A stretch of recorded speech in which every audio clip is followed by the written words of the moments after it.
Oh, okay. Hi, everyone, and welcome to our third SEF Sales Educators Forum. We have a great program today, and we're going to hear from 5 different professors who are going to share their ideas for attracting students to sales programs. We're going to save all the questions, at least I'm going to attempt to save all the questions that come in via chat, but we should have time at the end for a Q&A where you can raise your hand. So if you want to put your questions in the chat, great. If you want to just jot them down so you can ask them later, that's fine too. We'll move through all the presentations before we open up the Q&A. And I think we're ready to get started. Greg Accardo is first. And let me tell you a little bit about Greg. Of course, he's from Louisiana State University, and he holds an MBA in Business Administration from LSU. He serves as the director of the LSU Professional Sales Institute, conducts extensive work developing and executing strategy, acting as the industry liaison, chief fundraiser, and managing the Institute's budget, overseeing internships and placements and coaching the sales team and competitions, job fairs, and other Institute activities. And I can't believe Greg does all that. He must be multiple people, right? He has extensive experience facilitating corporate partnerships and relationships with ongoing university research projects, focusing on sales and sales management. In addition, he serves as an industry consultant to assist, advise, and oversee the reorganization of sales strategy and sales team development. Again, I can't believe he's only one person. So welcome, Greg. Great. Thank you, Marty. Great to be here. Good afternoon, everyone. Happy you could join us. So I'm going to share a little bit with you about what we do here. And I'm not saying what I do. I say we because it takes a lot of hands on deck to run a big program. Like Marty was sitting there reading off some of the things that I think I left some things off the list, but that's another story. Yeah, running a program at a major university is a challenge, and sometimes it is a challenge to attract students to the sales program. But I think we've figured out a few things that have been effective. We've seen some numbers that have shown us that this is the way to go. One thing I'll share with you that when I first came to LSU, I was hired for this position in the fall of 2014. My first teaching assignment was in the spring of 15. There were 32 students at LSU that were declared for the sales concentration. Today, if you fast forward, we're right at 200 students that are declared, but there are 876 marketing majors at LSU. So we have marketing major students come in as freshmen. They can declare major and they can pick a concentration. That's what we offer here is a concentration in professional sales. So they can do that their freshman year. And we've seen those numbers increase by doing a couple of things. And I want to share that with you because I think this has been what's most effective. LSU has a program that, and like many of your schools, that they offer high school seniors the opportunities to come visit the university. These are called destination LSU events, and there are usually about 3 of these per semester.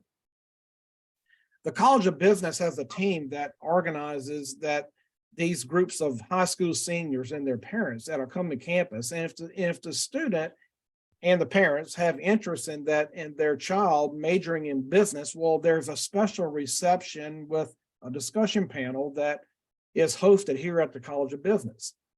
A few years ago, I was approached and say, hey, would you like to be part of the discussion panel on a Saturday morning to meet with a bunch of high school seniors and their parents? And my first question was, well, do you have room for me to be on the panel?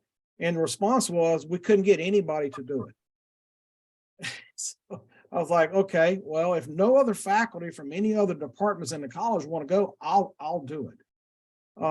I got really smart and I thought, you know what I'm going to do? I'm going to bring some students with me to come talk to these parents and these high school seniors. So we had a captive audience of about 200 people, parents and students, and I let my students do all the talking. I had two seniors that were on the sales team that had just gone through a couple of years of competitions. They had multiple job offers. One had already accepted a full-time position. The other one was weighing about 3 different options, trying to decide which one to take. But I just let them talk to these parents and these students about what the sales program did to accelerate their career prospects.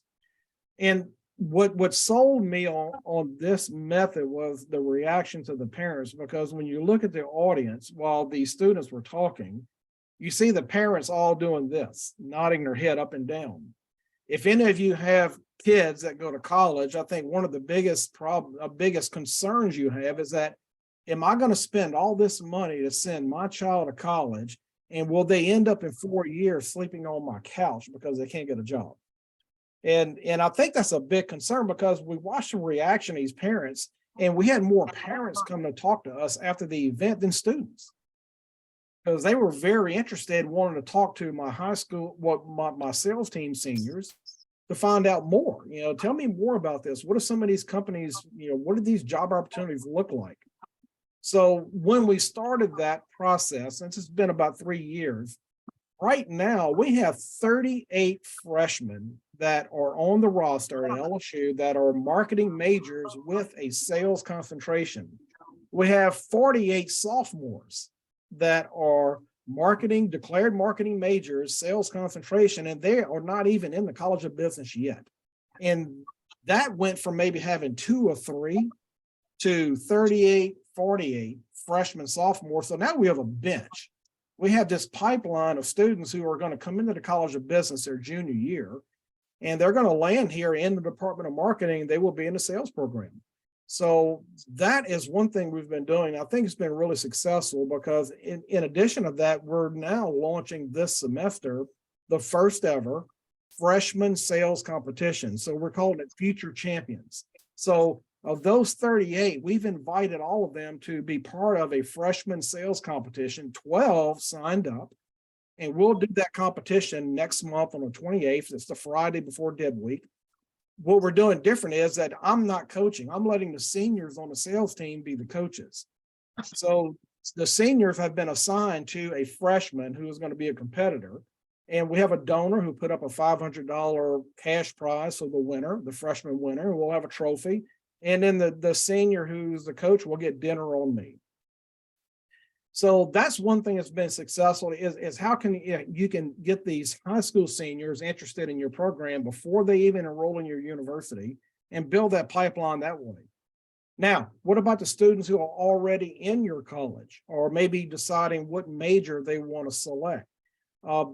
Here's my recommendation, and there's no clear-cut way for this. Every school is going to be different. The personnel are different, but we found that when we host our sales career expos here in the college, we invite everyone. We don't care if you're a finance major, accounting major, management. Come to the sales career expo, come meet with the companies, and find out about the career opportunities that are available. I've had several finance majors who have changed from finance to marketing because they wanted to be in the sales program. Because our sales program and our sales team is only open to marketing majors. Another thing we do is we do a lot of social media. And social media is a really easy, inexpensive way to highlight the success of the students that are in your program. If you're like us, our College of Business has a team of social media people, and they're looking for things to do. So you just need to involve them. Just reach out, say, hey, we've got an event, or I'd like for you to interview this student who maybe has accepted a job somewhere, or maybe did well in a sales competition, because they're looking for content. They have to put out these newsletters.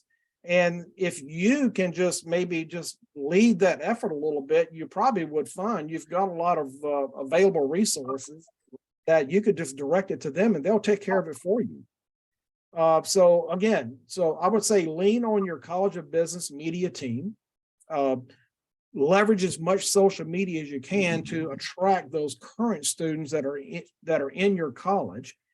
Use your sales career expos where your corporate partners are coming in, and let the corporate partners talk to these students who may be on the fence about a major and what careers they want. Let them hear from the experts, people who do the hiring. They may not want to listen to you. Let them listen to these people. And again, I think the most effective and the best success that we've had in recruiting new students to our program is going to the students who are looking at coming into your college, the high school seniors. So if you have that opportunity and they're coming on campus, don't turn down the Saturday mornings when they want you to come to campus and meet with these groups, because there's a lot of faculty who don't want to work on a Saturday. And now when they bring this to me, I've already got it on my schedule, the 3 Saturdays that they're going to be coming to LSU. So we're here growing our program by giving up a little bit of a Saturday morning, but it does pay off. Hall Jackson. Hey.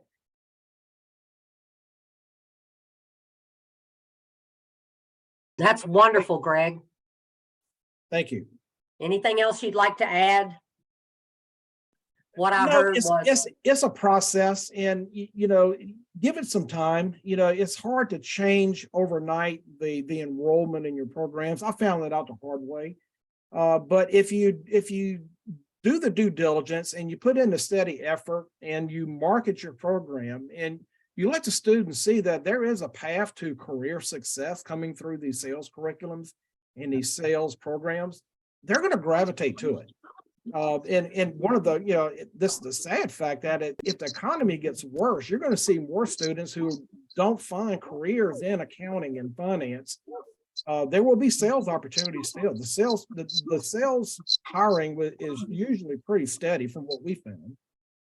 So a lot of them will be looking for opportunities. And Marty, already that 50% of business majors, their first job out of college is in sales. very true. Very true. Yeah. So what I heard was the number one thing is the Destination LSU event for high school seniors and their parents.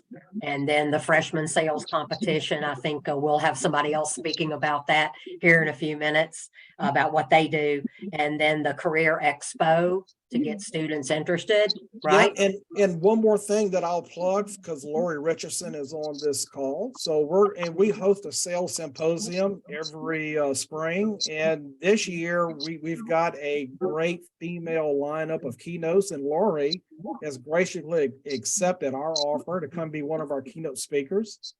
So we'll be flying her into Baton Rouge and feeding her some really great Cajun cuisine while she's here. And we're going to let her take the stage. And hopefully she brings a few books, because there'll probably be some people who want to walk away with her book when she's done. Yes. She sells. There it is. She sells. Yeah. Well, as I said earlier, Lori's on our advisory board, and she's just been a real joy to get to know. We met here in Florida when she came to a AAISP leadership retreat, and I live about 25 minutes from Ponte Vedra, and we met and hit it off, and the rest is history, as they say.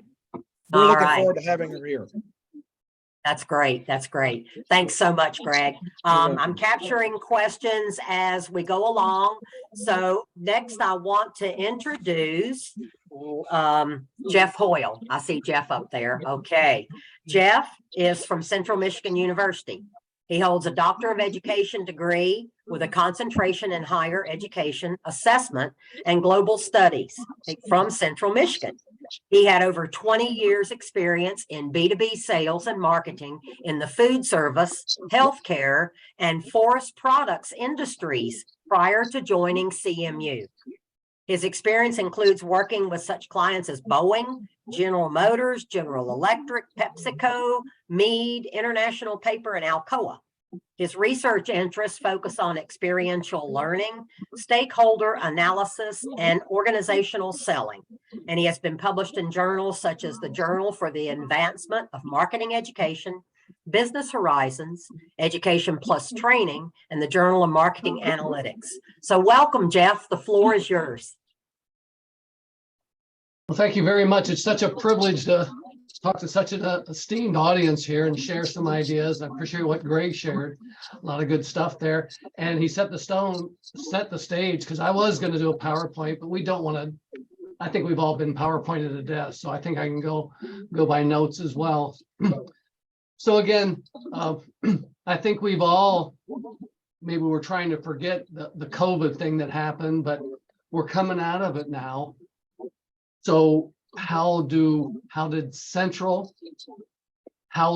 we grow our university as well as our sales program? So it was kind of a two-prong approach. When COVID hit, it hit us pretty hard. And we had students in the high schools kind of not say, I'll put it off a year. So our strategy, we had been growing our sales program pretty good. And just like LSU, we've got a marketing major with a sales concentration and the sales minor. The sales minor on our campus is probably the largest minor of all across all campuses, from medical school to interior design, so all those. And that's what I really like about the sales program. It integrates all those different people. So back up a step. So after we had been growing this program pretty successful, we've been having our sales students go and sell the program to these other colleges, right? They present those, and they were very successful, as Greg alluded to, and I'm sure the others will as well. They're the best salespeople we got, right? So that was going on well. Then COVID hit, and then everything kind of took a hit. And so now we had to not only focus on growing the sales program, which was keeping pretty steady during COVID, but the university overall took a hit. So we had to figure out, how do we get people to come to Central? And once they're here, we can get them indoctrinated not indoctrinated, we can get them introduced to the sales program. So we came up with a interesting approach. We developed what we call a fire up sales task force. We had a CEO and an alum and the president of Sales Scripts out of St. Louis, Missouri. He said he took some time off. He said, I want to come and help sales students specifically. We want to get sales students to go sell the value proposition of Central Michigan University to schools that we might have been absent from for a while during COVID. So we brought in a senior executive. We got 6 top-notch sales students, which I'll say most of our sales students, if not all of them, are good. And we had these 6 sales students kind of reaching out in our community, in our state, and on Illinois and Ohio a little bit, kind of reaching out beyond the boundaries a bit, but mostly within our state. And they would find college or high schools that had CMU alums as teachers or instructors, principals or whatever, and renew those where we've had past connections, and renew those experience, reintroduce themselves, reintroduce the college to the high school experience. And then they set up visits. They went and visited with students. They had events. They attended events at the various high schools. And it was really, really encouraging to see not only both those things going at the same time, but to see the sales students really perk up. They were really proud of who they were and what they were doing and answering the questions. And sometimes we have those sales role plays, which are good, but now they're in the real event, and they're answering questions, and they're being authentic, right?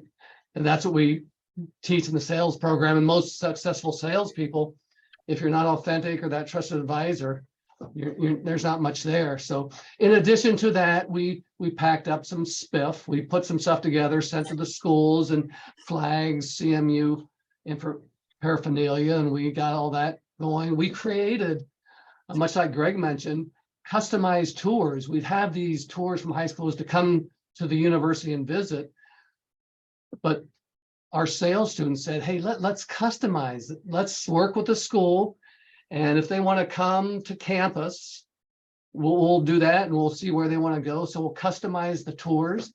If they want to come to campus or the central Mount Pleasant area community, we'll visit there, and then we'll customize what they want to see and hear and make it a little less intimidating for those high school students. We know, if we can all think back, it's a long time for me, but I can remember making those decisions. So, and especially coming out of COVID, what's it like going to college? And I'd rather talk to somebody who's in the moment. So we did some customized tours, and they visit maybe a local establishments in the Mount Pleasant area, and then come to campus and get a customized tour. And the students would even set up, they'd have faculty that would, typically it was a Friday, sometimes Saturday, faculty would come in and meet with the students of their, sometimes sales, marketing, whoever, typically in the College of Business, and share with the student and their family. They both have questions.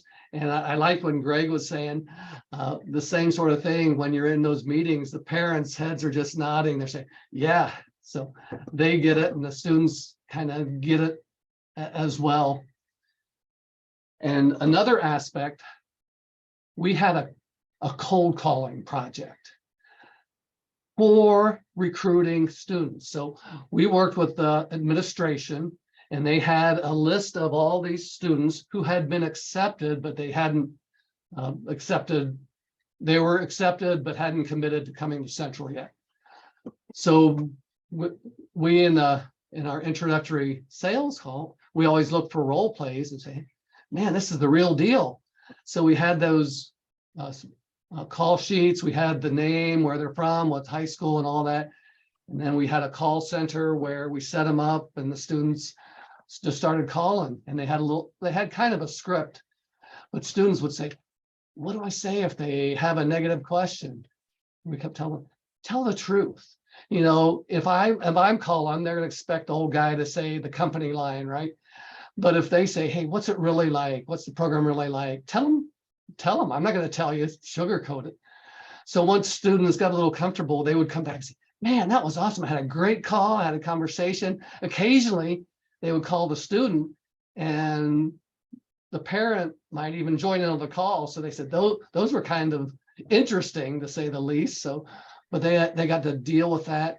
And it's still a little early to quantify all those numbers, but in general, the acceptance rate kind of took a little surge after we had that call going on. So it seems to have resonated. We've got students that might have multiple offers, and then they get a call from a student who's going there. And now how's that gonna position the offer? So that was really cool. We've really been pushing that and trying that. We'll see where that goes. Like I say, a lot of the data is still kind of out there, but still working good. And again, back to when I said we had Dave Queller, who is the president of Scripps out of St. Louis, Prescription Scripts. He took time off, and he came here for a semester and helped kind of strategize. So students would go, they'd attend these whatever sessions at high schools, and then they'd come to Central and they'd have focus groups. And then Dave would help students kind of analyze, what does it mean? How do we take this data and do something with it now? So again, that's kind of the bigger picture. How do we get the pie at Central a little bit bigger? So now the second part is, how do we keep developing or growing the sales program? So we at Central, in the College of Business, is where the sales program is, in the Department of Marketing specifically, but we've created what we call a hub in the College of Business. And the hub is where everything comes together: student engagement and professional development. And everything that's the focal point. So we set up meetings, we set up career fairs, we set up sessions, and they all go through there, and they all get promoted all across the university campus. Hey, come to Grand Hall, whatever night and day of the day or the week, and hear about whatever topic it is.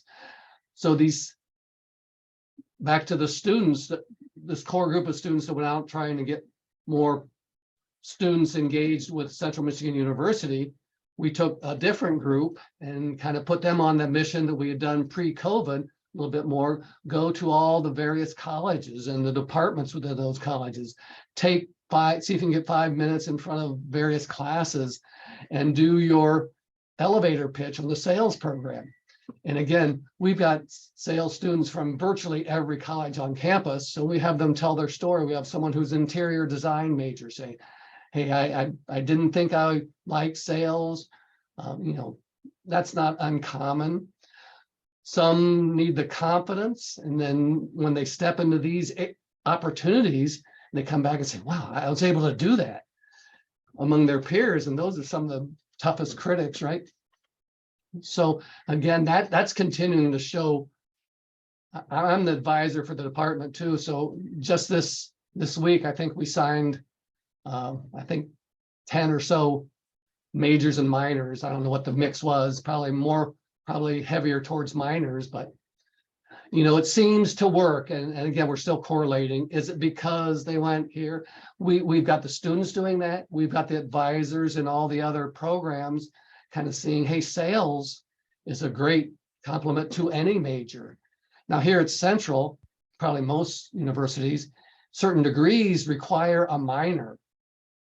A Bachelor of Applied Arts needs a minor. A Bachelor of Science in Business Administration does not need a minor. So a lot of these programs, when they're thinking minors, it's not uncommon. Sales comes up. Hey, sales fits anything, right? So again, we've got to push. Our faculty, work with all the other department chairs to kind of communicate that value. So we've got a prong going with growing the university population within the university. We're growing the sales area. We've got, I teach several of the capstone classes. I always bring in alumni in the sales area, and they're the best sales people, our students, and then our alumni that go out and share. They come back and say, hey, here's what happened. Here's what I used from this class, or here's what I wish I would have done.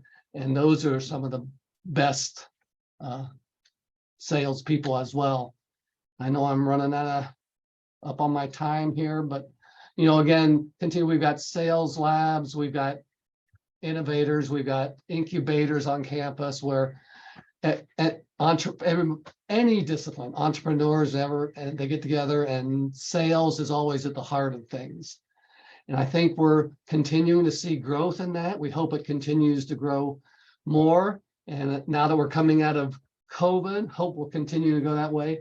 And I appreciate all the sales education and Marty have done to elevate this whole profession and make people aware of it and all those things, Howard and all those. And so thank you. And I think that's all I've got.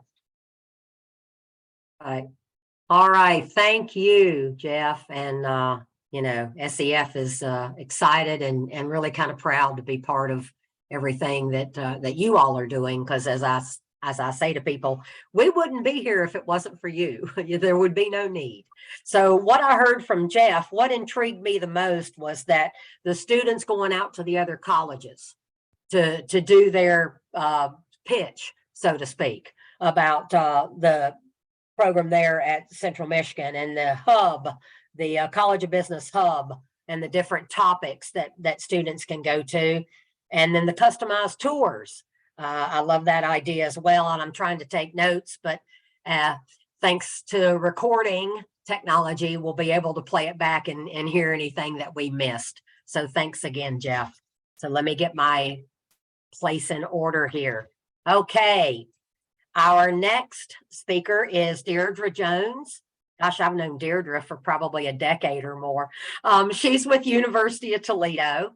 Deirdre holds a Master of Business Administration from the University of Toledo in Information Systems and a Bachelor of Business Administration from UT in Marketing with a professional sales emphasis. Deirdre has trained over 1,100 students and 600 working professionals on sales education. She conceived and runs the nation's first and only national sales competition dedicated exclusively to non-seniors. the UTISC, as we call it, the University of Toledo Invitational Sales Competition. She designs and manages outreach initiatives and sales lab technology, raises funds, develops professional sales curriculum, and publishes sales research. Sounds like both Jeff and Deirdre are kind of like Greg. They must be multiple people. So without further ado, I'm going to turn it over to Deirdre. Thank you. Thank you, Marty, and thank you, everyone. And I've been taking notes when Greg and Jeff were talking, because this is part of what I love about Sales Education Foundation and other groups like this, is just the opportunity to share ideas. And whether you're doing it or not, it may or may not work at your program. And sometimes it's just great to have that reinforcement. I do want to share my screen briefly, just because there's something I've got that helps to exhibit as part of what we do from a culture perspective with our professional sales programs. So let me get this up. Okay, so this is how we describe our professional sales program to people. And this is really about like our cultural fit. When we're looking for students, is that our students are at the top. They are the center of everything that we do in the Edge Schmidt School of Professional Sales at the University of Toledo. And we think it's really important for students to understand that they are part of a team. They are not just a student in the program taking classes and going to things. They are an active participant in developing their sales skills and in developing their networks. Part of our vision and how we transform the profession of sales is about shaping people and making connections. And we want the students to also understand that they didn't get there by themselves. There is a lot that our alumni and our corporate partners do to help support the program on a multitude of levels.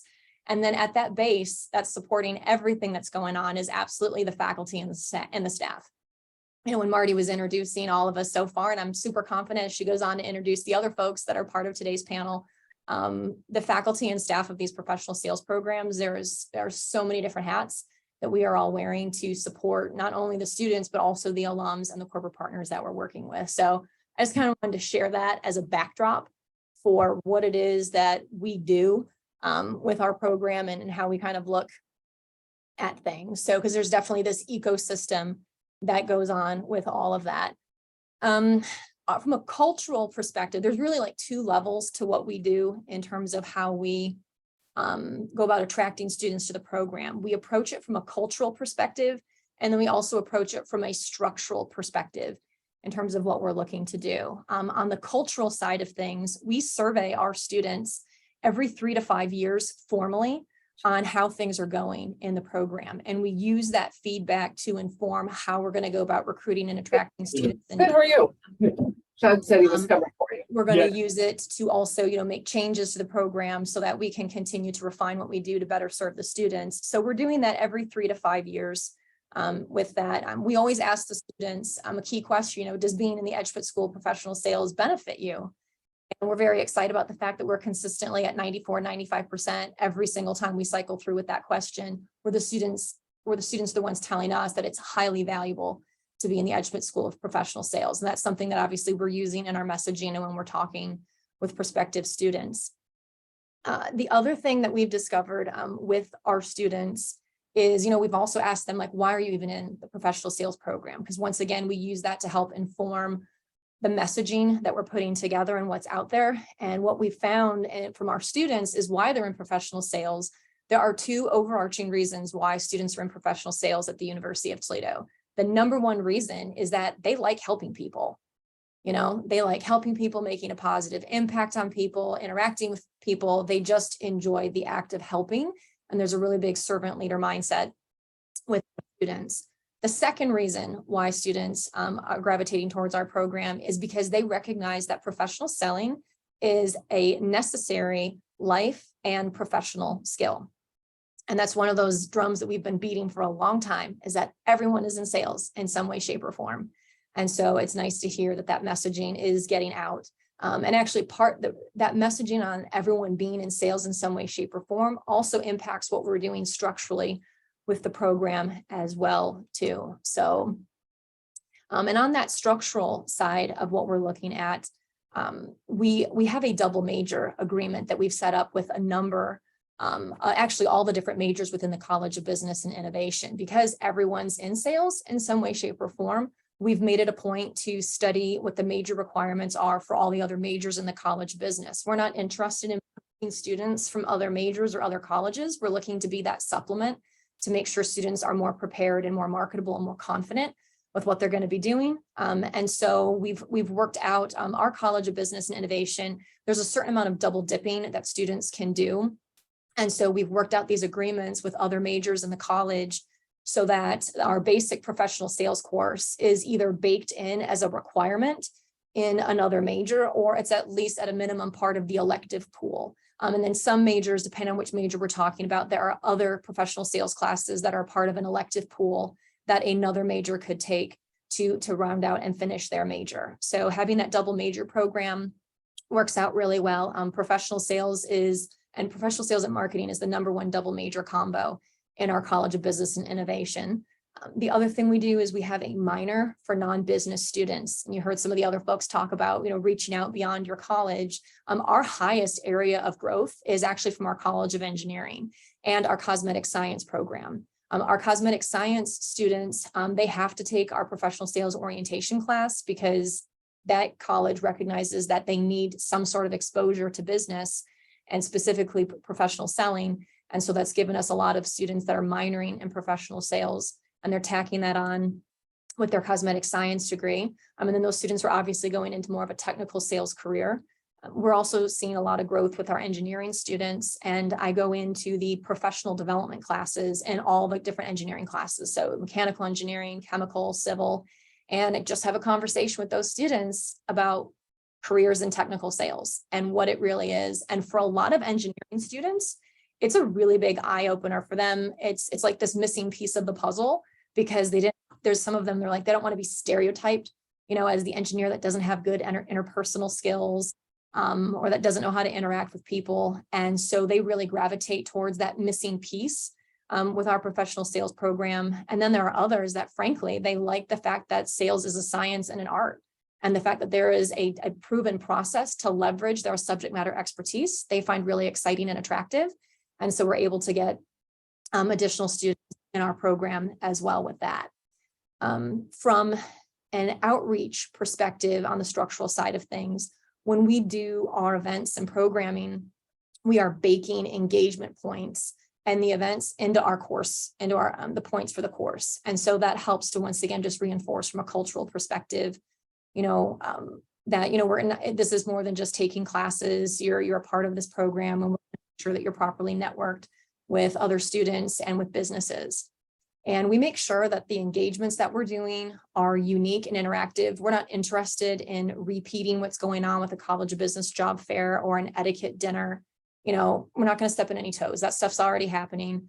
And so, so when Greg was mentioning his freshman sales competition, I was like, heck yes, because we started with our internal competition at this rate, almost 20, almost well over 15 years ago. We started the first time we did our internal competition, we actually didn't let the younger students do it. I got a lot of flack from that because I was like, oh, you're not ready. But the students, they sold me on why we should let the younger ones compete. And I'm like, well, as long as you guys are going to help each other and practice, we gave them resources. Second year we did that. It was a huge eye opener for us when we did that. And then ultimately that served as our template to launch our national sales competition that Marty mentioned, the UTISC. Because having a conversation, because a lot of times, you're not taking sales classes until you're a junior. And the fact that we actually were having something actionable that the students could do with our internal competition, and then later the national sales competition that we run, it's a conversation starter. It's a way to get those students engaged and a part of something, and they can get recognition and they get, networked in with other students in the program. And so that's been a really nice impact between our internal and our national competition. We've also put students on our advisory board. Our advisory board meets 3 times a year on all the different aspects of the University of Toledo mission. And so having students be a part of that helps to, make sure that their perspective is being taken into account and helps to create some buzz across campus. We also partner with student organizations, and this can be a little controversial because I know there are some universities they partner with like a Pi Sigma Epsilon or American Marketing Association. And then there are other campuses where they're like, no, no, no, we have our own sales club. We don't want a PSC. We don't want an AMA. And, and there's no one size fits all on something like that. But at the end of the day, whether your campus has a PSC or an AMA, or you have your own sales club, so to speak, as great as our programs are, the reality of it is the students are looking for their people, and they can feel a connection to an academic program. But at the end of the day, they're looking for friends. They're looking for people to hang out with. And so being involved with the student organization in some way, shape, or form, and having a good partnership with them is going to be really important, because your academic program is never going to backfill friends and having a good time on certain things. And I know there's fun things we do. I know there's fun things that other programs do, but it's different when it's all just the students doing stuff. So, and we do high school tours, competitions. There's a new scavenger hunt thing that we started doing with the students, which has gone over well, where we have the students go through different rooms of the sales program in our Huntington Sales Lab. And then there's prompts in the rooms, and then fun facts on the sales program. And the different prompts will ask them about, how they like to do their communication, or how they prefer to work. Do they like working from home? Do they like working out in the field? We're asking them about whether or not they want people, if they want to get promoted at some point in time, if they enjoy having their ideas adopted, if they're a good listener, if they're very curious, and a variety of other different prompts. And so if that prompt applies to them, they're supposed to take the candy that's on the table. And by the time they're done, they've learned more about the sales program, they've learned more about themselves. And the takeaway when they get done going through all the different rooms is, well, do you have candy in your bag? Well, guess what? If you've got candy in that bag, you're going into professional selling. And the more candy you have, the more likely you are to actually be good at and enjoy professional selling. And then there's a couple of the prompts that are really indicative of really key sales skills, like being able to see things from other people's perspective. And so we'll have Schmidt School related gear, like a laptop sticker or something in the room. And then we tell them that, oh, well, if you've got something that has the Schmidt School on it, that's a key selling skill of someone who's going to be really successful in the field of professional selling. So if you've got that, you really should consider being in professional sales. And so that's, just, another thing that we've done with them to help them. And it's highly interactive, and they get some candy and some treats while they're doing it and learn more. So, and then we've also had some success with doing Zoom tours as well. Because sometimes when folks come on campus, to points that other folks made earlier, people really don't want to hear from, the faculty member. They want to hear from alums and students. And so I'll Zoom in alumni to be a part of a tour. And then I introduce the alumni on the screen or on a laptop that I'm holding in the hallway. And then I launch breakout rooms after introductions. And then the students and their parents can go into breakout rooms and then meet with those alumni, because I've got other laptops spaced out in the sales lab. And then they can just go into a role play room or a breakout room and talk to the alum, ask them questions, and then that way they start to realize that some of these people are local, but some of these people are also, they're living and working in other parts of the country. So we've had some pretty good feedback and results on stuff like that too. So hope that is kind of, high level on a couple of different things that we're working on. So there's some other stuff too we're doing with partners we've infused into sophomore level classes that's gone over really well to target students that are general business to get them more aware of professional selling with some of our more higher level sponsors. So. Thanks, Deirdre. You guys are really busy. I heard the one message that came right at the beginning was that messaging is very important. And you're right about that, getting the word out, asking students why they chose sales. I love the helping. That it's interesting that was the first angle, because that really is an important generational aspect from current college students. They want to help. They want to feel like they're making a difference. I think that's really important. The double major program, the minor for non-business students. I love the getting into engineering. And what was the other, the cosmetic piece that you mentioned? Yeah, so we have a cosmetic science program, and they've got professional sales. One of our courses baked in to their coursework. Cosmetic science. How interesting. All right. Well, I heard a lot of things. I've got a whole page and a half of notes here, and we're not done yet. Thank you, Deirdre. Really appreciate that. Okay, let's see. Mark, where's Mark? There he is. Mark Michaelson from Virginia Tech University.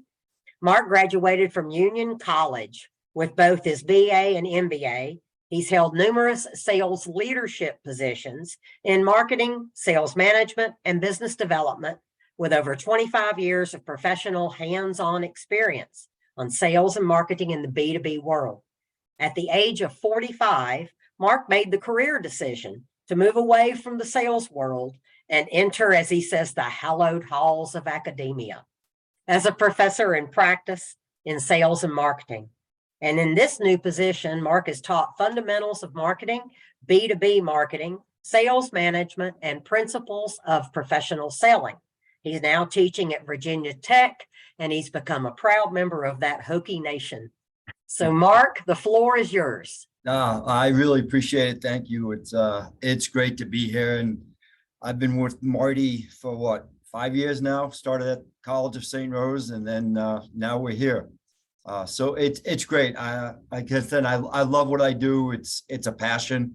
I get up every morning and it's not work because I have fun teaching these students. So what do we kind of do here at Virginia Tech? And the first thing we do is we got to answer the age-old question to our students is what exactly is sales? And because if you ask somebody, they'll say, well, it's a used car salesman, or it's door-to-door sales, or it's, telemarketing. And so kind of like what Deirdre said, and she kind of nailed it, is we tell them that it's not just sales skills that we're teaching you, we're teaching you life skills. Those are basically, I call them the 4 pillars, personal selling, negotiation, conflict resolution, and management and leadership. Those aren't just sales skills, those are life skills. You use them every single day. And so once we get past that, and then we kind of say, we define what sales is, and then we talked about what the tremendous opportunities are. The one thing that we have going here at Virginia Tech that we tell our students in recruiting is we have 100% placement when you graduate. If you want a job in sales, you will find a job going through our program. And it's something that we're really proud of. And, you say that to even some of the parents, and they're like, their heads they're all excited because that's why they're sending their kids to college. And so some of the other things that we do I came to Virginia Tech in last July, and I think I was here for maybe 2 weeks. And I attended, we call it the PIP Academy, where we bring high school students onto campus for an entire week, and they get the whole college experience. So we went in and we had 2 of our alums come in and give a presentation to these group of students about what they do, what sales is for them. And then we talk about our sales program. But the fun part is we actually made them do an elevator pitch competition. So we broke them into teams, and they had to come up and say why they were the best candidate for this school or this job that they were going for. And it was great. And it was a lot of fun just watching these students. They weren't very confident when they first got in their little groups, but when they got up to present to us, it was like, wow, these kids are good. And so that kind of just started doing it. Then we go, like everybody else, we have Meet Virginia Tech days, and we have students and come in, high school students with their parents, and we talk to the students, but also more importantly, we talk to the parents about what is sales, what do we offer here. And it's one-on-one engagement, and you get the students involved, and when they leave, they're like, I didn't know that was sales, and I think I'm going to give that a shot because I like this guy. He's really passionate about what he does, and I want to take a class with him. So we try to get that in.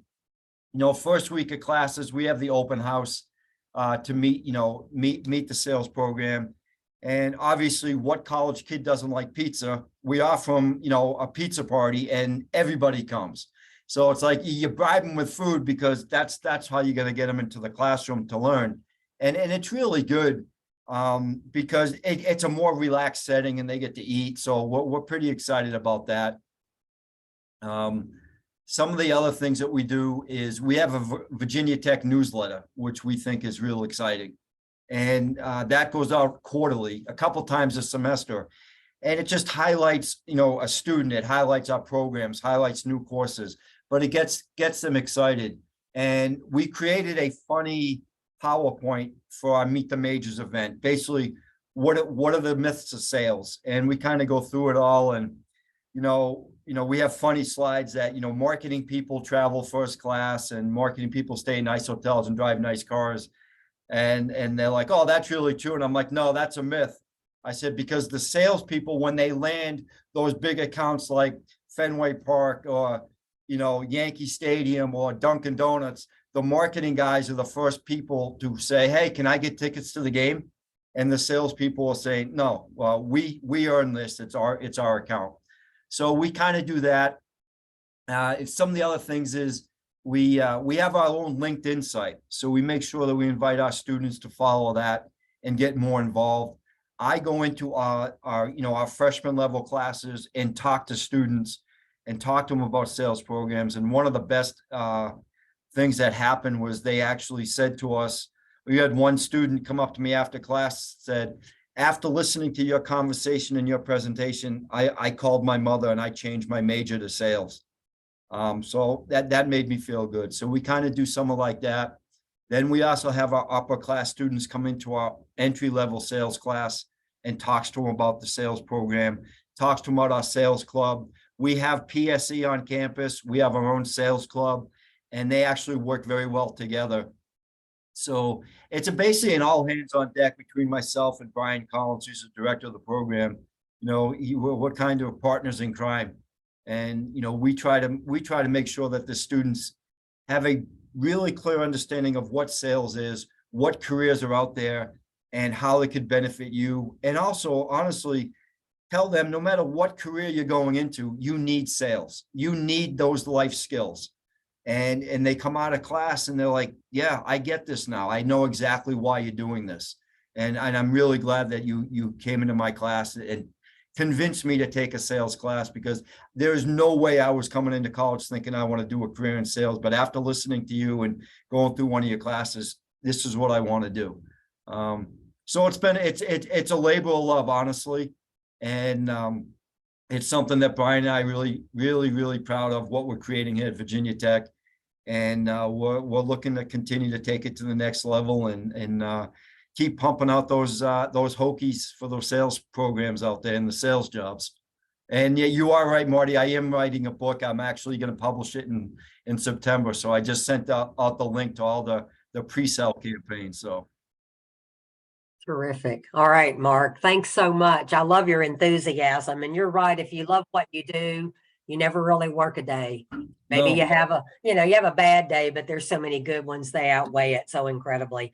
So I heard that you spend a lot of time kind of debunking the myth as far as professional sales goes.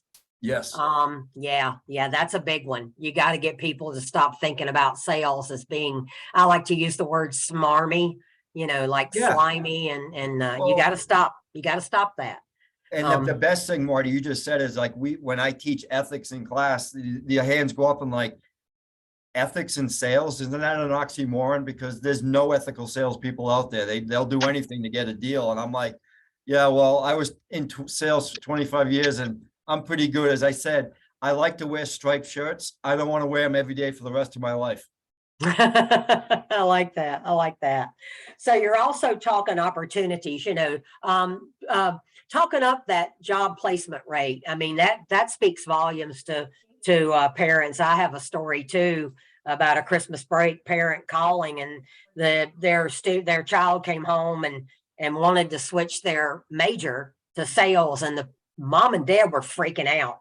Yeah. And so he said he went and Googled a bunch of things, and he found, like a lot of the universities that you guys are at are teaching sales, and he found Sales Education Foundation, and he spoke to a couple of professors. I don't know who, it doesn't matter. But the point was, during Christmas break, they came around to embracing what their son wanted to do. It's finding out what sales really is. Yep. I like the Meet Virginia Tech days. So for the high schoolers, we're hearing a reoccurring theme Yes. here about getting the parents and the high schoolers interested in what the sales program has to offer. And then the newsletter highlighting students. I heard somebody else talk about that too. That's really important as well. and then the upperclassmen. They've been there, done that, folks. Yep. Who can tell the newer, younger students what the truth is about taking the sales course. I think that's really super important, super important. So thank you, Mark, and I'm doing my best, as I said, to capture.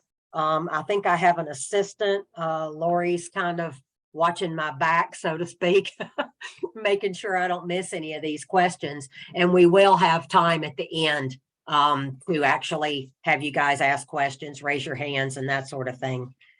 So last but certainly not least, she just happens to be last alphabetically in the last name category, is Linda Mullen from Georgia Southern University. So Linda holds a PhD in marketing from Southern Illinois University, Carbondale. And at Georgia Southern, she serves as Associate Professor of Marketing, the Director of the Center for Sales Excellence, and she advises the Pi Sigma Epsilon fraternity. Her teaching is in the area of general marketing, sales, advanced sales, and sales management. Her advanced sales classes give students the opportunity to become academically certified in spin selling. Linda's research interests include consumer behavior, white-collar crime, pedagogy, and sales. Her research has been published in Marketing Education Review, Journal of Marketing Education, and many others. I have a funny story about spin selling. You know, Neil Rackham was a big friend of Howard and Sally's, and he helped us start our research grant program, which has been running every year since 2011. So I have a soft spot in my heart. Neil's actually put out a couple of videos a few years ago, but he's completely retired and living in Scotland, and he looks terrific if you want to Google the videos. So without further ado, welcome, Linda, and the floor is yours. Well, I, unlike everyone else, have slides because otherwise God knows what I'd be talking about by the end of this, as for those of you that know me. So I'm going to try to share this. Is this coming up? You're going to have to help me, Marty, and tell me if this slideshow comes up. Did it come up? Yes, we see it. Thank you. So anyways, I did things a little differently. So I'm getting lots of good ideas, but I am not I'm not the director anymore. I have passed that over to Travis Bricky, and he, I think, is online too. So what I did was I went through the slideshow. It's only a couple slides, but I went back and started looking at the number of, we have an emphasis. We don't have a major, and other degrees can't get minors in sales. It's kind of obnoxious, really, but I just went back at how many students we've increased. So then what I did is I asked Travis and other people that teach sales, and this is what they came up with. Because I was like, why are we having this increase? Nobody here yet has mentioned the faculty. Deirdre was saying something about they want to be with their friends, which is so true, but they also want to be with faculty that they like or that they find, I don't know, it's just faculty, I think, is a big deal. I think what increased our things were our partnerships with the sales center. We have a sales center, we get partnerships, we get funding. This has helped us be able to send more students to career fairs, to competitions, to other events. We have special events like those of you, boot camp, and we do professional day. Actually, we did professional day for sales students for a number of years, and now it's become the dean's idea, and the whole business school is closed that day and workshops all day long. I get the whole third floor for all my professors in sales, and I tell my students that's where they got to go. We have mentoring opportunities, which I know a lot of you do. We try to mentor with alumni. We do have Pi Sigma Epsilon.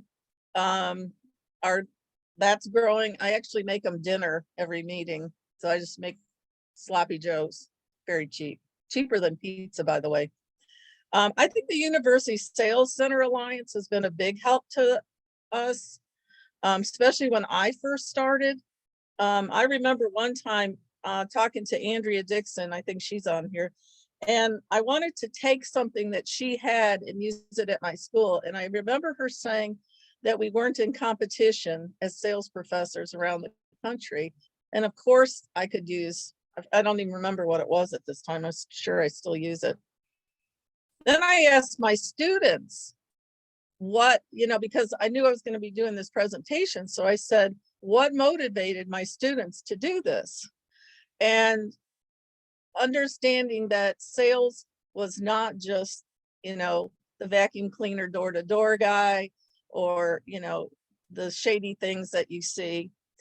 I do bring back sales alumni for everything.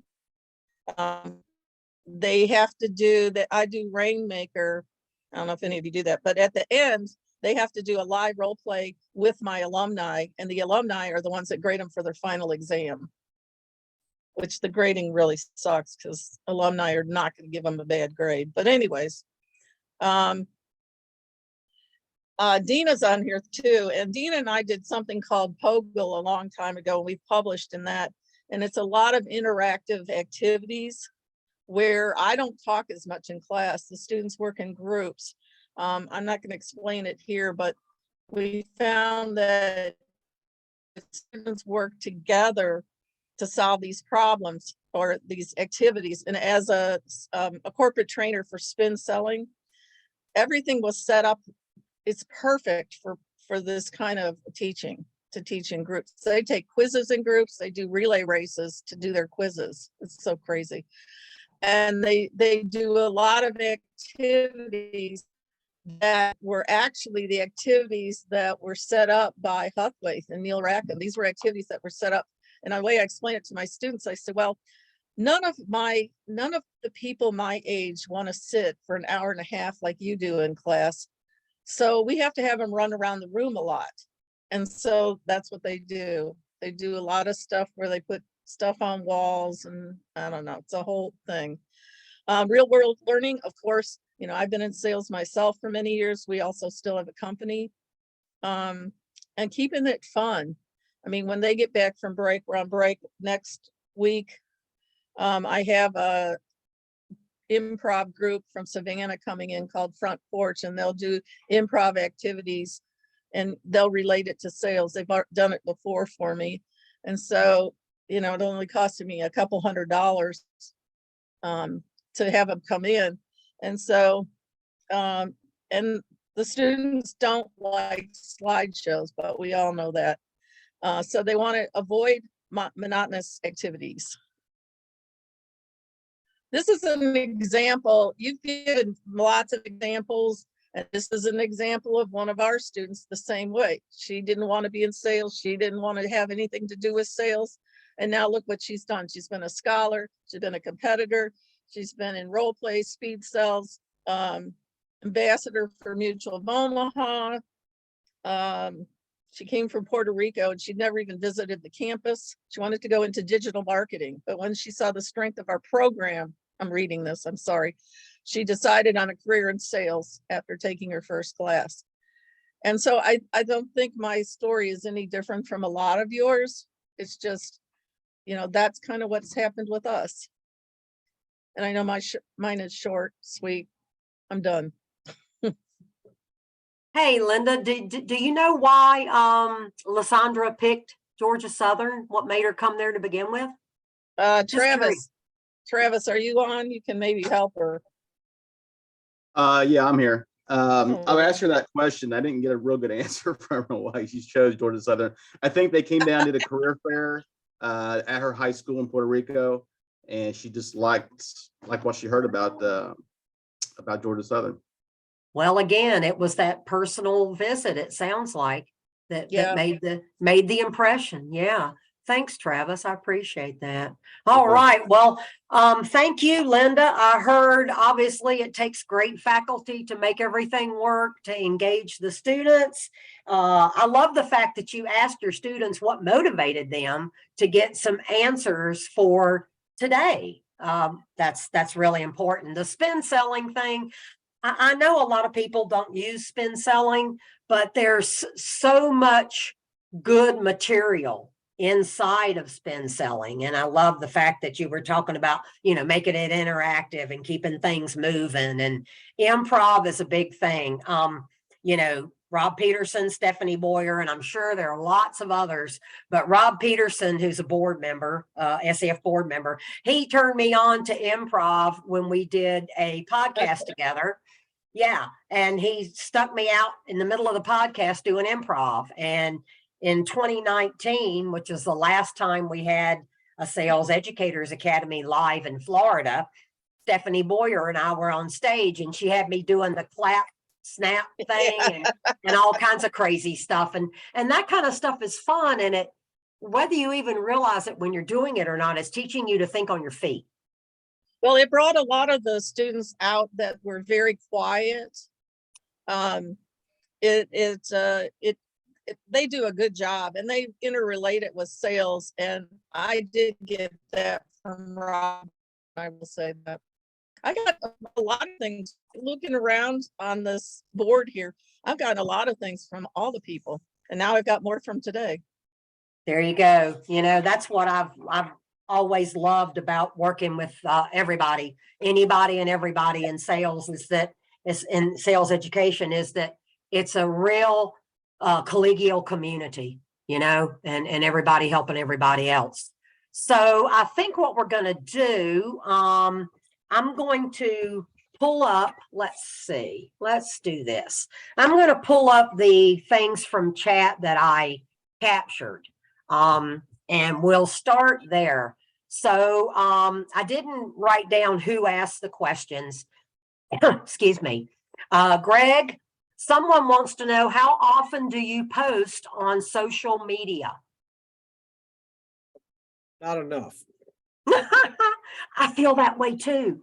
That's a hard thing to keep up with. And I try to have some students take that over, and the digital media team upstairs in the dean's office. I mean, I just have a lot on my plate, so I'll try to delegate as much as I can. And by the way, I'm not a social media expert, so it would be foolish to put me in charge of it. So I'll try to put some smart kids and some GAs in charge of that. Yeah, I know what you mean. You have a lot of help, and you actually use what you have available, which is great. I posted, I've been out social media for 2 weeks. Well, it was because I was heads down into the annual. So I posted, where have I been for 2 weeks? Hey, Greg, someone else wants to know if you're still doing podcasts. Not really, because I lost my GA. He graduated. And my GA was doing all the back end work with editing and putting in the music. So, and the GA that I have now, she doesn't know how to do that. So until I can get another GA who's got some skills in editing podcasts and stuff, I've kind of put that on hold just for a minute. But no, I mean, the podcasting's fun. We try to make it enjoyable, but it's a little bit of work. Okay, but that's where the free labor comes in. It's handy. Yeah, I've done a couple of seasons of podcasts, but I have not done one recently, because it is a lot of work, and you have to, find something that's of interest that people will actually tune into. So yeah, hopefully your current GA will get up to speed on. Well, she's graduating too, so I have to get. Oh, no. All right. So there's one more question for you, Greg. You had a lot of interest in what you were talking about. Do you get pushback from other departments in the School of Business regarding your sales program? This person says, we are experiencing some of this after several students switched their majors and joined our program. In addition, some of the other departments have changed their majors, so students can no longer count some of our sales classes as electives in their program. Ouch. So, interesting question. And I would say, no, I don't experience pushback, but I think that's because of this simple fact. And LSU is not like other universities where the tuition dollars do not follow the student to the classroom. You pay tuition at LSU, it goes into one big pot. and it gets distributed down to the colleges. And so there's really no incentive for some of these departments to do the extra work to bring, because it doesn't matter. They're going to get the same money no matter what. We just look at it a little bit different because we want numbers, because we want to attract more corporate partners, and the more students we have in the program, that's like the chicken and the egg, or that we want to bring the students in because the partners see those as potential recruits for their companies. So if they're too lazy to want to go and actually recruit, freshmen or high school seniors, I'm happy to occupy that space. Good point. Good point. Yeah, I guess it does depend on how things are structured, whether people feel like they're in competition or not. That's for sure. Yeah. All right, let's see. Anybody else have questions for Greg? We are going to go with raise your hand, and hopefully Lori can help me monitor this. Any other questions for Greg? And we'll wait a moment to see. If you do have a question, do me a favor and cut your camera on as well. And Lori, you see anyone? Okay. All right. Well, the I got a next question. My hand is raised. Oh, there it is. Oh, there it is. Two of us missed you. Sorry. Sorry. So my question is, I've had different conversations with people at my university about, well, what are the things, brainstorming ideas. We've got a new dean, great guy, and he said, Brian, you might get more students in your sales program if, instead of calling it just professional sales, call it something sexier like sales leadership. And I said, well, okay, but I got to be realistic. And if it's going to be if the name is leadership in it, that might work. I could change some of the content to focus on leadership. And he said, he clicked through my curriculum and he said, you already have a lot of leadership stuff in here. So I go to my sales class the next day. I'm meeting with my sales class. I said, what do you guys think about this? And if I gave you on the end of the semester certificate that you get professional sales program, or you had an option you could get instead sales leadership program, which would you prefer? 100% of the students said professional sales program. They weren't after the leadership part. And then we got into, well, is this a biased sample because these are the folks that took the sales program? Maybe some students would, they would be the different kind. And I'm not sure. And I don't know. I see my dean's perspective and I'm thinking, well, I don't know. What do you guys think? Have you, any of you tried that? Have you used the word leadership in part of your sales program? Does that resonate with your students? Not so much. Yes, no, anybody? I agree with that. I mean, that term sales comes with a lot of baggage sometimes. So we try to refer to building relationships, creating those continuity, but what the exact name is, sales has a lot of can have a lot of baggage. Mm-hmm. So we've struggled with the same sort of thing. So I don't know what the answer is yet. Brian, this is Brad. I'm from Cal State Fullerton in California. We actually call our center the Sales Leadership Center, but then the certificate is actually just a certificate of professional sales. So it kind of does both of what you're saying. And we do have the leadership in there because it does attract more students to just initially get into it. But all they're trying to achieve when they actually get that certificate is something that says sales.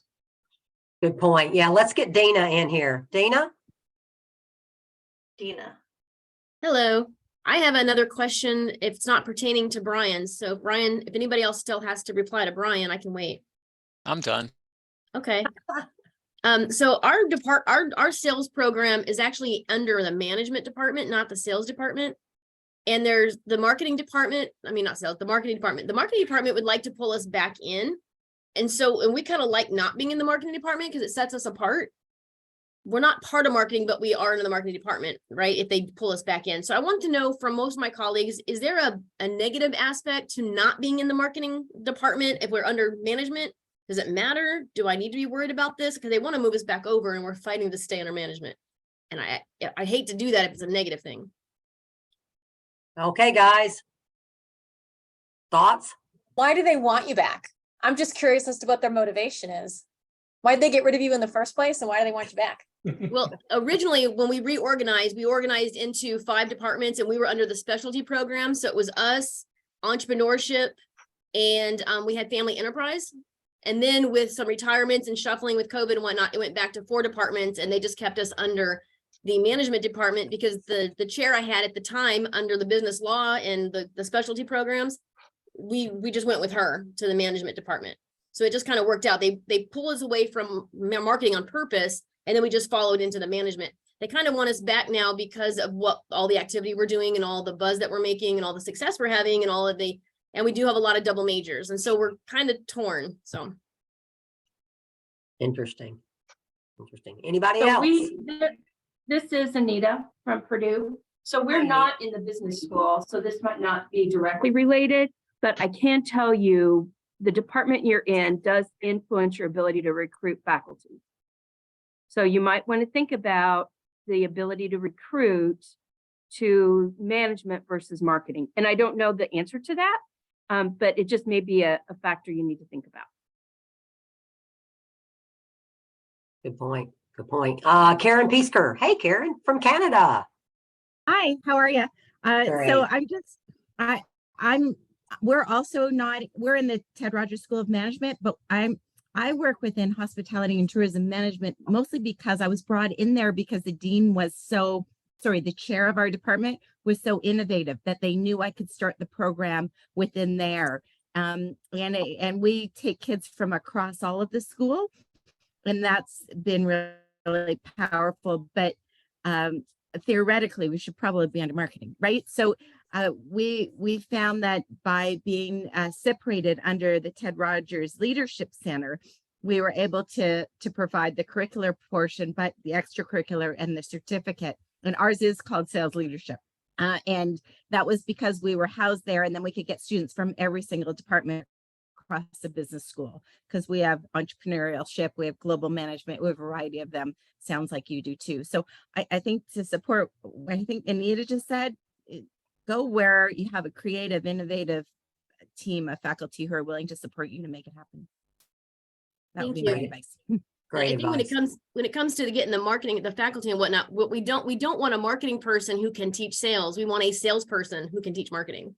I think that's one of our concerns too. We don't want somebody who could teach a sales class. We want it to be a salesperson or a sales professor. Great point.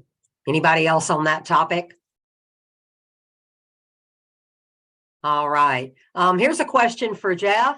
Post-COVID, our issue is that our students are commuters. It's hard to get them to attend or participate in anything outside of classes. Do you have any advice there?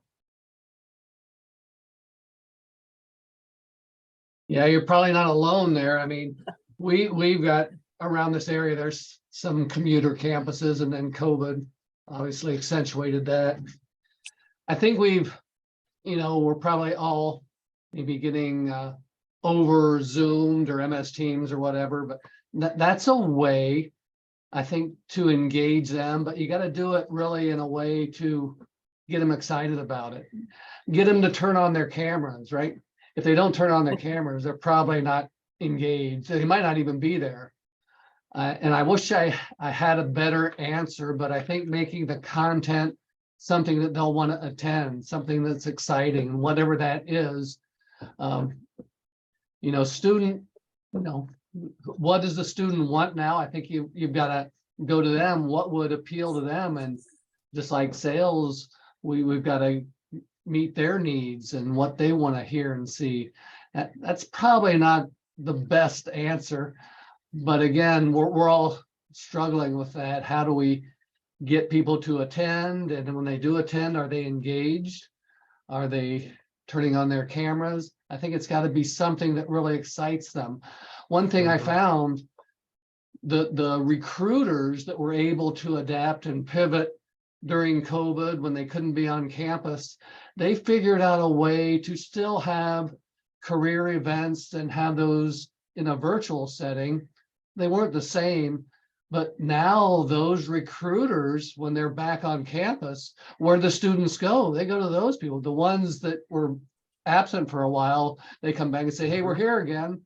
They get less. It takes more of that. So I think keeping engaged, and even if it's a regular presence, maybe some sort of podcast or something.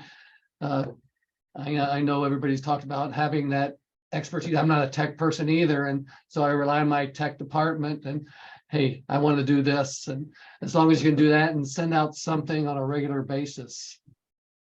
So You know, hopefully that's a suggestion. yeah, podcasts have come up several times. I have a feeling that a lot of the students would be pretty savvy at making like short little recordings and things. Yeah, again, your point, they got to be short. I mean, they won't Yeah. listen. Oh yeah, I know. All I right, let's have see. a student that started a podcast. I'm so Terrific. proud of Nico to start his.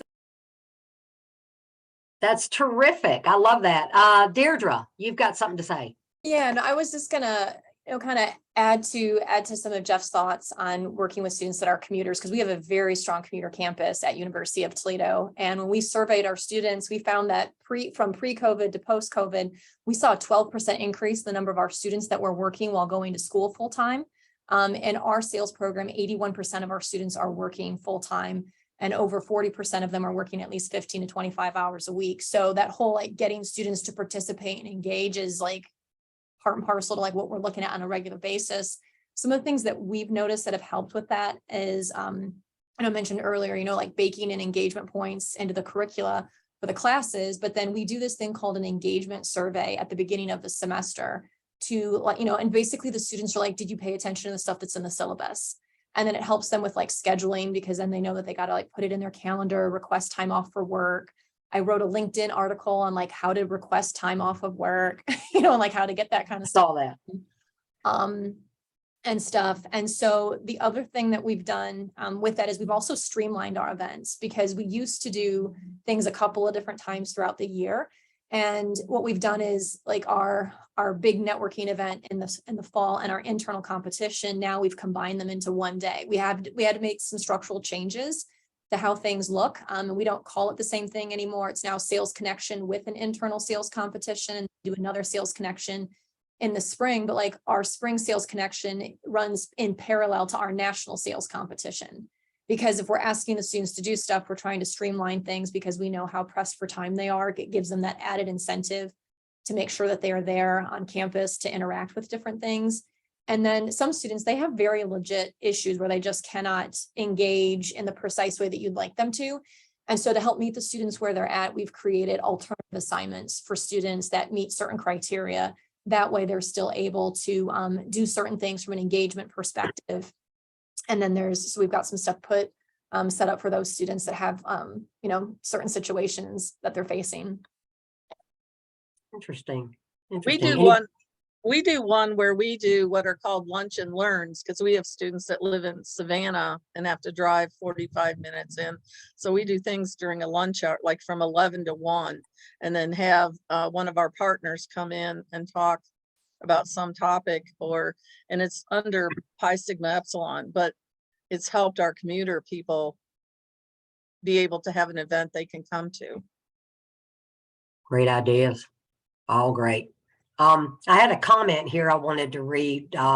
Let's see, Denny Bristow, he says, we have our senior level sales students make elevator pitches to classes outside of the School of Business. And like Jeff's program, this has been quite successful in terms of recruiting students to the sales program. That's a great comment. Great idea.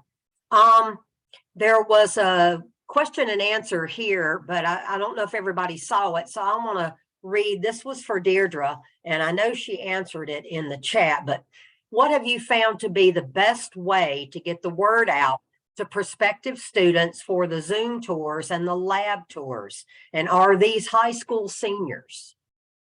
Deirdre? Yeah, so most of the tours that I had mentioned earlier, those were things that our university admissions department sets up those tours. They're the ones doing the advertising and the marketing to get students to come to campus. Sometimes internal communications to get dates and times can be fun.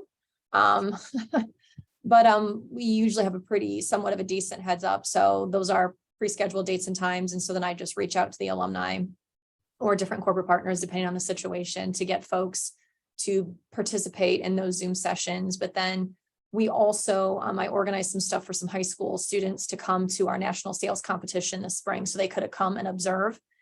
And the feedback from those high school students, I mean, what I did is I just, I'm going to high school competitions to judge and to coach. And I know there's a number of you that'll do that with like DECA, BPA, FFA. Those are great programs to all get involved with.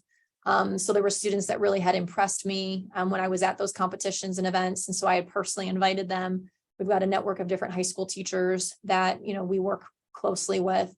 And so I had, reached out to some of those high school teachers and said, hey, we're doing this, if you've got some students that you think would be a good fit and enjoy coming out for, part or all of the day to observe just for one portion of UTISC, we'd love to have them.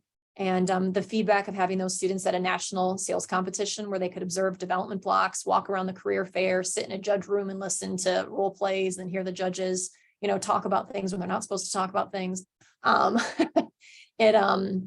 The feedback from the students was really, really positive. So we're going to be doing some more stuff with the high schools this next academic year. Great ideas. Great ideas. Karen Piesker just commented that Lunch and Learn's a great idea. They do breakfast series, but sometimes it's a bit early for commuters. So I guess you have to figure out what works best for the commuter students, and what everybody's going to be a little bit different. Before I get to that question that just popped up, let's see, there was a couple more here. I'm not sure. I think this is for everybody. What are some of the ways you've had success getting other majors or programs to add sales courses as requirements or recommended electives? Somebody want to grab hold of that one? Yeah, I can just chime in real quick with our double major agreements. We also accept their courses in our curricula. There's give and take. It's not just, oh, hey, you need to take our sales classes and infuse it in. Part of what we do with our professional sales major is there are required courses, but then part of how they customize the major is they take a class that's relative to whatever selling context they want to be in. And so for a lot of our students, it was just that business marketing class. And so, but then we were thinking like, well, we allow that. Why don't we allow financial institutions and markets if they're in the finance department? And why don't we allow, some of these other classes based on their majors? And so we found classes, other majors that serve well, like for our information systems students.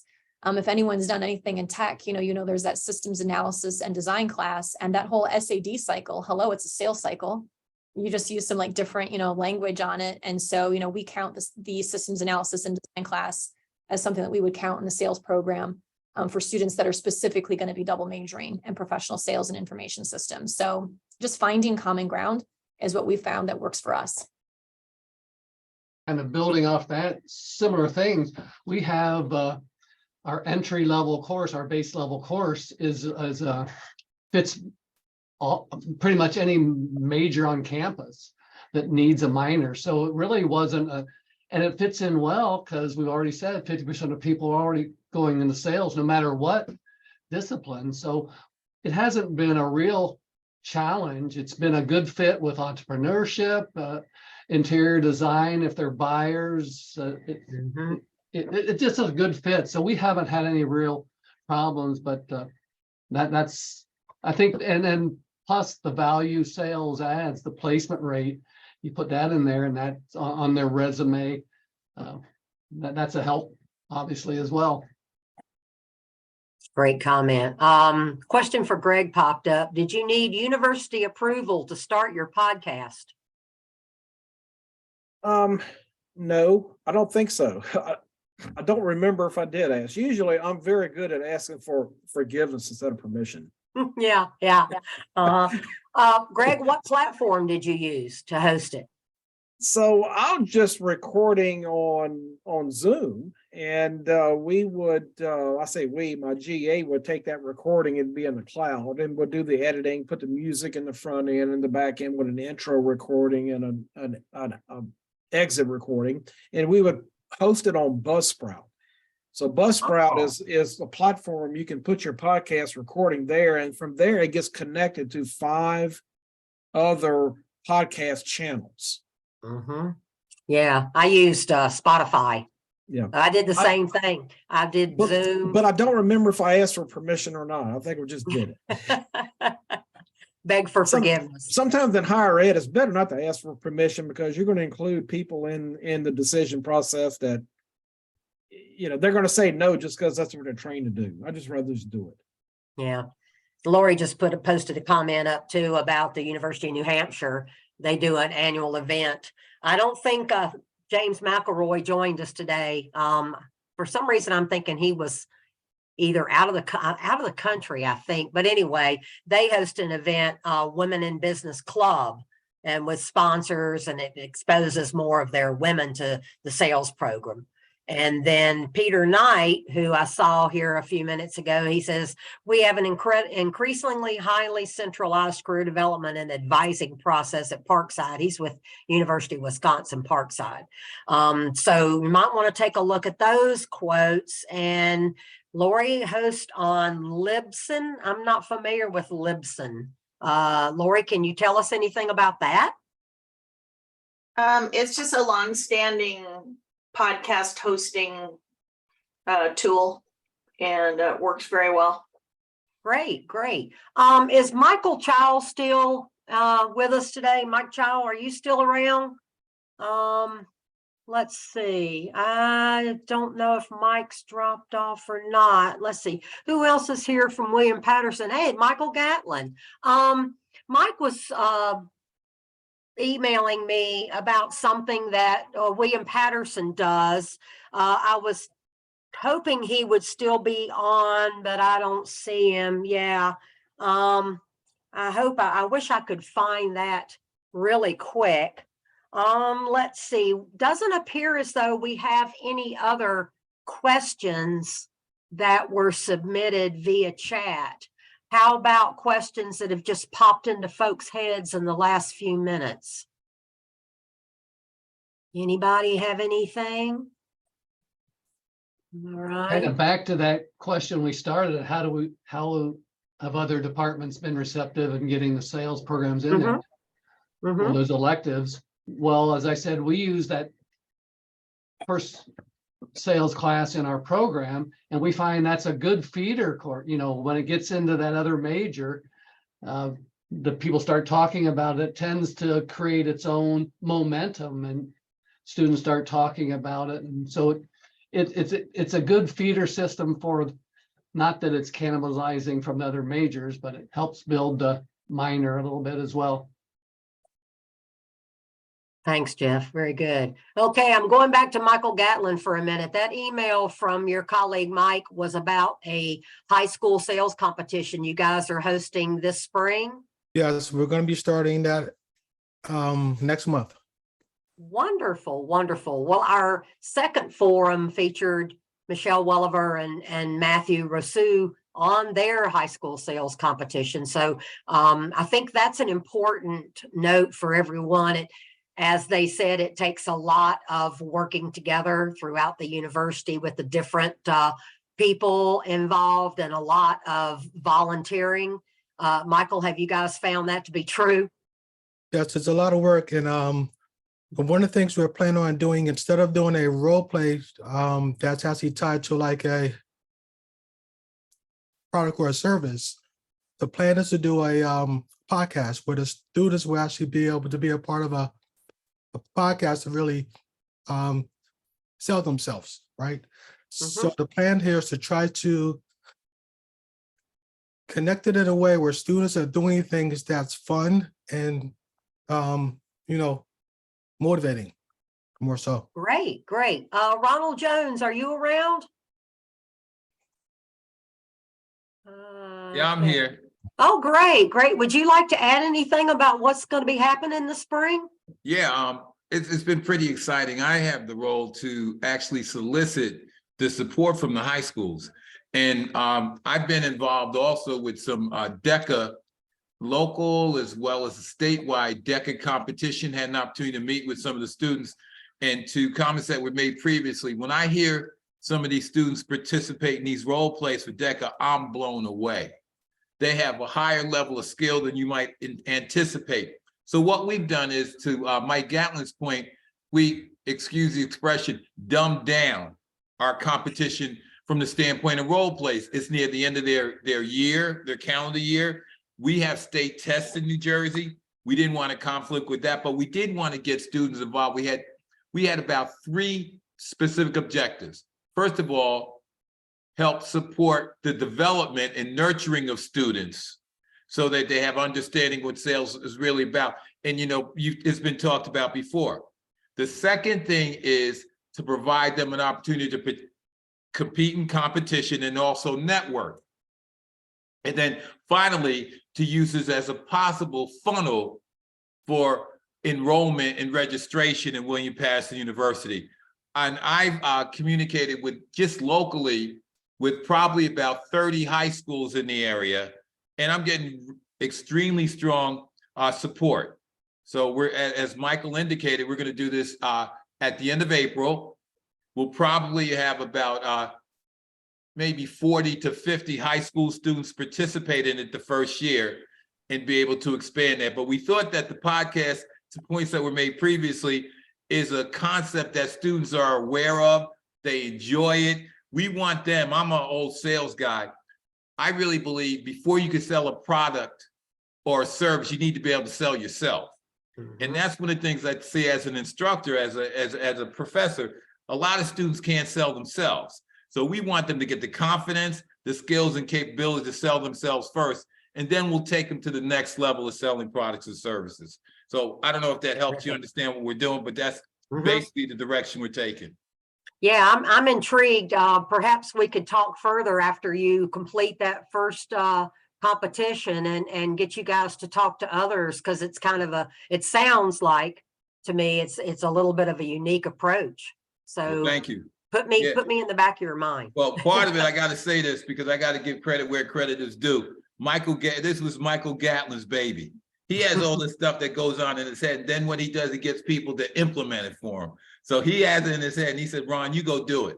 So anyway, I appreciate Michael and Dr. Cho too. That's basically our team. And so thank you. We'd be willing to share. I participated in Deirdre's University of Toledo competition in the previously, and I really do appreciate all you folks that are on this. This is really a great learning experience for me. So thank you. Terrific, terrific. Hey, Linda just sent in a question. How do we cover the needed faculty with all the increase in sales students? There's a good one. Thoughts? Anyone? The reason I say that is, we're talking about increasing sales students, but I don't know about the rest of you, but Georgia, everything is reduce, reduce, reduce. I'm going to echo what Linda. Go ahead. Go ahead. Go ahead, Linda. No, that was it. There, if we're reducing our resources at our school, we're telling, reduce by 2% your budget, every year it's 10%. It's ridiculous. Well, I was going to say that we in Texas are also reduce, reduce, reduce, and we can't grow our sales program. We don't need to grow it, but even when we want to grow it, it's useless because we can't get the faculty lines. And now, at least at our university, there's this huge push for data analytics. Everything is data analytics. We're not against it. We're for it. But there's no point even asking. And I'm not shy. I ask all the time. And, we're just never going to get faculty members. That's it. Anita just added a comment. comment. A school like LSU is at the AASBC accreditation criteria has kind of shifted. And there's sort of there's a limit now on a number of non-PhD faculty that you can have in your college. And the problem for us is that currently our ISDF department and finance have a lot of instructors and adjuncts. So we're kind of at the limit. So my department chair is to say, well, we'll just go the other route. We're gonna get more lines and hire more PhDs and let them have the adjuncts and instructors. So we're bringing on 2. One's come in fall, and we have another one scheduled for to hire for 2025. But that's the problem. Is accreditation can become a thorn in some of that planning when you're trying to add faculty if you know, your numbers are not balanced enough where you can bring in an instructor or an adjunct to teach a class. Interesting. Yeah, just go ahead. Well, and that also Actually, helps to- with USCA as well too, which is another tool in addition to AACSB is University Sales Center Alliance with the accreditation there. And you know, what we're looking for, you know, classroom sizes and the types of faculty members that need to be a part of that program. I'd add one more thing on to that. We have plenty of PhDs. We're not out of whack there. But our school is doing a thing now where a limited amount of MBAs are actually going to have new designations depending on the results and length of service. So some of those will be given professor designation.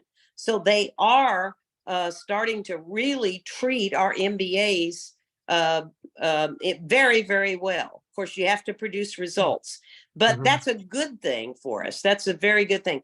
We're not out of whack with AACSB or the USCA requirements. We're good there. But in terms of growth, data analytics is stealing the show. Yeah, well, Vicki, one of the things that they changed the classification. So there's 4 classifications now. Yes. And for non-terminal degrees, you have instructor and well, you have academic and in scholarly academic. So the people like me have to contribute an academic article every 3 years to maintain that scholarly academic, which gives you some breathing room where you could bring in more just academics. Right. And then on the other side of that, you can have scholarly, I don't know, practitioners, which Well, is that's probably. we get.